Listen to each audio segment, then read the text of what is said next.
మా టిఫిన్ ఏం చేస్తున్నావు? చట్నీ. ఏం చట్నీ? చింతకు చట్నీ. చింతకు చట్నీలోకి ఏమేమి వేసుకోవాలా? జీలకర్ర, కరివేపాకు, మిరపకాయలు ఇట్లా వేయించుకొని పక్కన పెట్టుకొని శనగిత్తనాలు వేయించుకోవాలి. శనగిత్తనాలు వేయించుకొని పక్కన పెట్టుకోవాలా. టమోటాలు మళ్ళా టమోటాలు బాగా వేయించాలన్నా. బాగా మగ్గిపోవాలి మెత్తగా.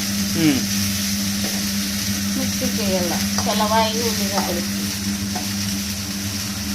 ముద్ద ఉడుకుతా ఉంది. ముద్దనా అది? ఉడికిన తర్వాత పిండి వేసి టిఫిన్ ముద్ద చింతకు చట్నీ. బాగుంటుందా? బాగుంటుందా తిని చూడు.